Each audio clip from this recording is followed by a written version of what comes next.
Africains vont aller là-bas. Les Africains qui sont en France, là, ils n'ont qu'à se documenter. Ils n'ont qu'à lire, connaître. Ils n'ont qu'à visiter les musées. Voilà. Donc, voici l'ouvrage où Christian Desrosses Noblecourt explique comment ils ont dépiécé le projet là. Donc, la même Christian Desrosses Noblecourt, à la fin de sa vie, va publier un ouvrage parce que c'est une confession. Elle confesse au fait. Et l'ouvrage, je vais vous le montrer pour que les Français eux-mêmes lisent. Le fabuleux héritage de l'Égypte ancienne, où elle démontre que leur civilisation, l'Occident vient de l'Égypte. L'Égypte, c'est où? C'est l'Afrique. L'Égypte, c'est quoi? C'est les nègres. Quand ils parlent comme ça, c'est pourquoi j'ai pris l'exemple des tombes. Il n'y a que les Africains qui ont des rites funéraires profonds. Vous voyez, en Inde, ils font la crémation. Nous, on ne fait pas la crémation. Oui. Quand tu prends un problème du point de vue anthropologique, tu connais comment un peuple organise les rites funéraires, tu peux comprendre sa culture. Mais les Européens ne veulent pas de ces débats. Assoyez-vous bien. Ce que je vais vous montrer dans ce livre est plus catastrophique. Si vous ne connaissez pas l'histoire de l'Afrique, comme le dit Alpha Omar Konaré, celui qui ne connaît pas l'histoire de l'Afrique ne connaît pas l'histoire du monde. Donc, l'ouvrage a été traduit en anglais. Voici la version anglaise. How Egyptian Civilization Shaped the Modern World. Le même ouvrage de Christian Desrosses Noblecourt. Si vous allez sur Amazon, vous pouvez trouver avec la même photo le titre en français. Vous voyez, c'est le même ouvrage qui a été traduit. Moi, j'ai la version poche. Ici, c'est grand. Maintenant, ce qui est fabuleux, je vous dis, assoyez-vous bien. Ce que je vais vous montrer dans cet ouvrage va choquer les Africains et les Occidentaux eux-mêmes. Quand je dis ils sont malhonnêtes intellectuellement, ils ne veulent pas reconnaître certaines choses. Ou bien, il y a certains qui écrivent et ils ne sont pas audibles, c'est-à-dire les gens ne veulent pas qu'on parle d'eux. Parce que ce que nous disons aujourd'hui comme vérité aussi vient de certains Occidentaux. Donc, ce n'est pas eux tous qui sont malhonnêtes. Il faut préciser cela pour qu'on ne soit pas attaqué pour dire qu'on a tout mélangé. Est-ce qu'on comprend? On comprend. Voilà. Dans cet ouvrage, Christian Desrosses Noblecourt montre une fausse histoire montée dans la Bible, le rêve de Joseph. On dit que Joseph a rêvé, 7 vaches ont dévoré quoi? Christian Desrosses Noblecourt montre le papyrus dans lequel ils ont pris cette histoire. Voici le papyrus. L'histoire des vaches maigres. Ah là là là. Voici l'histoire.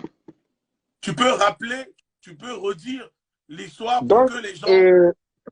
L'histoire de Joseph. Voilà. La question, le rêve de Joseph, la question des vaches maigres, des vaches grasses. Oui. C'est un papyrus égyptien qui existe.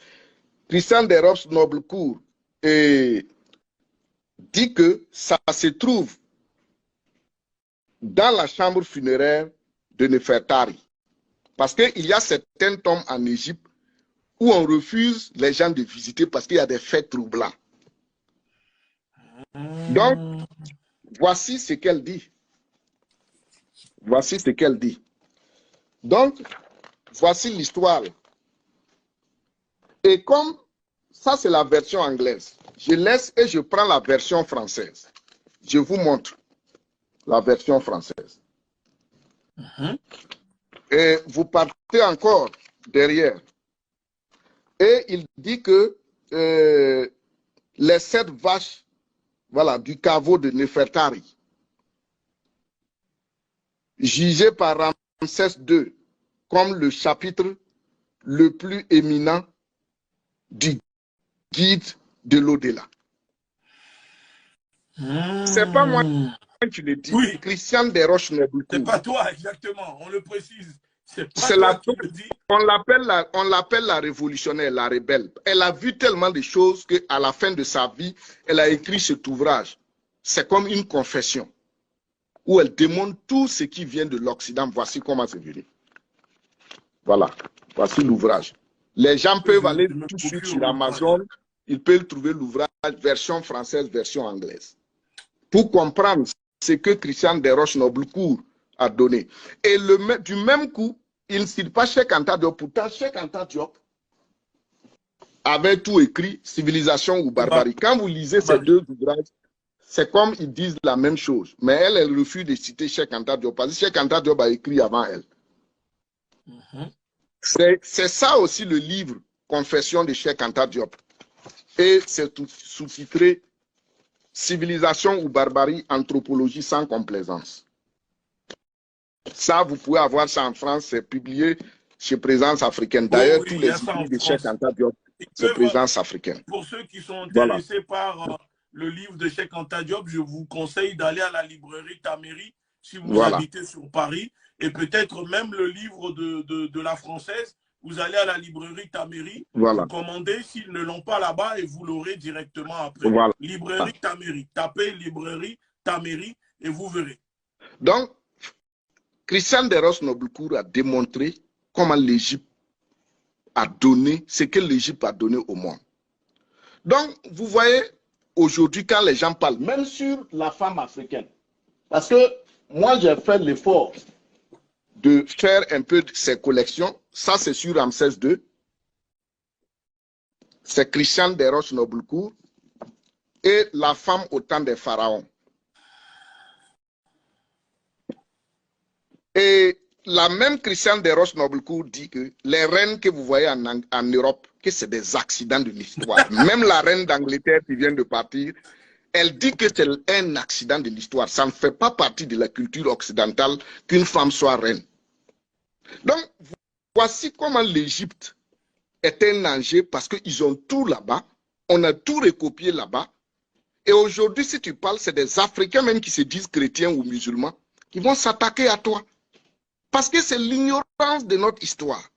Et l'Occident a construit toute sa puissance sur l'ignorance de notre histoire. Et c'est pourquoi l'Égypte aujourd'hui est un danger. Même quand on parle de l'Égypte, tu parles chaque fois de l'écriture. L'écriture égyptienne est exceptionnelle dans l'histoire de l'humanité. Je dis bien exceptionnelle parce qu'ils sont partis sur des faits. On prend un vautour où on dit que c'est un A. C'est la culture matérielle qu'ils ont utilisée comme alphabet pour construire l'écriture. Et je termine en disant, ces livres, je les payais au à la librairie du Brooklyn Museum. Ça, c'est à New York. Ceux qui sont à New York, ils peuvent aller au Brooklyn Museum. C'est dans les librairies que j'ai payé ça, le livre de la mort. C'est un papyrus qu'ils ont traduit. Et pourquoi je montre cet ouvrage? Parce que cet ouvrage a un lien avec la Bible. Toutes les valeurs que les gens chantent aujourd'hui dans le monde chrétien ou musulman, beaucoup proviennent de cet ouvrage. Et ceux qui sont à New York aux États-Unis peuvent aller à la 5e avenue visiter le Metropolitan Museum of Art, partie Égypte. Ils verront des choses. Donc, aujourd'hui, quand les Européens parlent de l'Égypte, ils ne veulent même pas que les Africains comprennent ce qui se passe. Parce que si les Africains s'approprient cette histoire, et ils sont foutus, ils n'ont plus rien à dire.